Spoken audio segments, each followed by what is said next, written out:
क्या आपने कभी सोचा है कि जिस जगह अपराधियों की चीखें और सजाओं की आहट गूंजती हो, वहां अगर आत्माओं का साया भी मंडराने लगे तो कैसा माहौल होगा?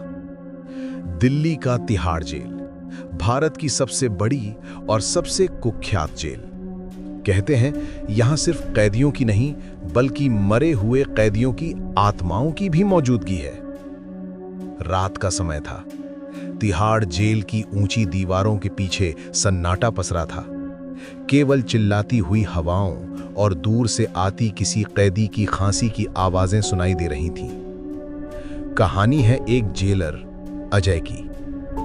अजय को हाल ही में इस जेल की एक पुरानी बैरक में तैनाती मिली थी, बैरक नंबर 3। कहा जाता था कि इस बैरक में कई साल पहले एक खूंखार अपराधी ने खुदकुशी कर ली थी। उसका नाम था रघु। रघु पर आरोप था कि उसने अपने ही परिवार का कत्ल किया था। उसे फांसी नहीं दी गई क्योंकि उसने खुद ही अपनी नसें काटकर जान दे दी थी। तब से बैरक नंबर 3 को कैदी और गार्ड दोनों ही मनहूस मानते थे। अजय ने मजाक उड़ाते हुए कहा, भूत वूत कुछ नहीं होता, ये सब कैदियों को डराने की कहानियां हैं। लेकिन पहली ही रात अजय को अजीब सा एहसास हुआ। रात के लगभग 2 बजे जब पूरी जेल नींद में डूबी थी, अजय गश्त पर निकला। जैसे ही वो बैरक नंबर 3 के पास पहुंचा, उसे लगा जैसे कोई फुसफुसा रहा है। किसी ने धोखा दिया, मैं बेगुनाह था। अजय ने टॉर्च जलाई, लेकिन बैरक के भीतर कोई नहीं था। उसने सोचा शायद मेरी थकान का असर है। लेकिन जब उसने बाहर निकलना चाहा तो लोहे का गेट अपने आप खटाक से बंद हो गया। अजय ने घबरा कर गेट खोला, मगर इस बार गेट आसानी से खुल गया। उसके माथे पर पसीना था। अगले कुछ दिनों में अजय ने महसूस किया कि हर रात बैरक नंबर 3 के आसपास अजीब घटनाएं होती हैं। कभी किसी के रोने की आवाज, कभी जंजीरों के घिसटने की आहट, तो कभी लोहे की सलाखों पर किसी के नाखून घिसने जैसी आवाज। एक रात उसने देखा कि बैरक के अंदर की दीवारों पर खून जैसी लाल लकीरें उभर आई थीं, जैसे किसी ने अपने हाथ रगड़े हों। अजय ने एक दिन कैदियों से पूछा, ये सब बातें तुम लोगों ने फैलाई है ना? लेकिन एक बूढ़ा कैदी कांपती आवाज में बोला, साहब, हम क्यों झूठ बोलेंगे? रघु की आत्मा अभी भी यही है। रात को अक्सर वो दिखाई देता है, कभी खड़ा रहता है, कभी बैरक की सलाखें पकड़कर जोर से हिलाता है, कभी कभी तो उसके चीखने की आवाज सीधे दिमाग में गूंजती है।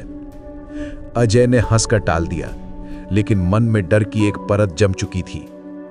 एक रात अजय ने तय किया कि वो सबूत जुटाएगा। वो कैमरा लेकर बैरक नंबर 3 के सामने बैठ गया। रात के ठीक 3:15 बजे कैमरे की स्क्रीन पर एक धुंधला सा चेहरा उभरा। वो चेहरा गुस्से से लाल था, आंखें जल रही थीं और होंठ हिल रहे थे। मुझे धोखा मिला, मुझे इंसाफ चाहिए। कैमरा अचानक बंद हो गया।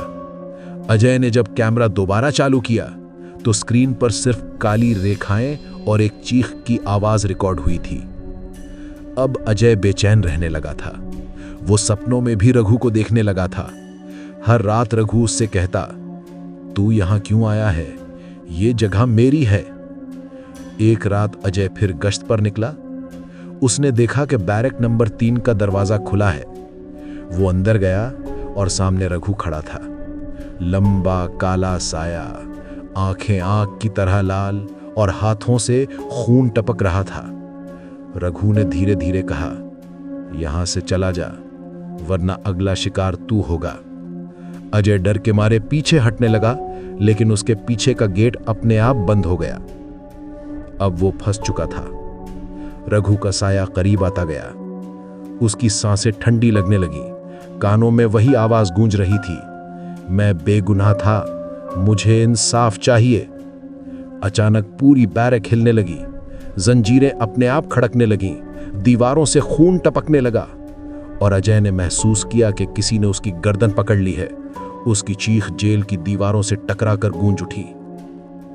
कहते हैं कि उस रात के बाद अजय ने ट्रांसफर की अर्जी दे दी। उसने साफ कहा कि मैं बैरक नंबर 3 के पास फिर कभी ड्यूटी नहीं कर सकता। आज भी तिहाड़ जेल में तैनात कई गार्ड मानते हैं कि रात के 3 बजे के बाद बैरक नंबर 3 के पास अजीब अजीब घटनाएं होती हैं। कभी किसी की परछाई, कभी सलाखों का अपने आप हिलना, तो कभी किसी के चीखने की आवाज। कहते हैं रघु की आत्मा अब भी इंसाफ की तलाश में है। तो दोस्तों, अगर आप कभी तिहाड़ जेल के पास से भी गुजरे और अचानक कानों में किसी के फुसफुसाने की आवाज आए, तो सावधान रहना, क्योंकि हो सकता है वो आवाज किसी कैदी की नहीं, बल्कि उस आत्मा की हो जो आज भी वहीं कैद है।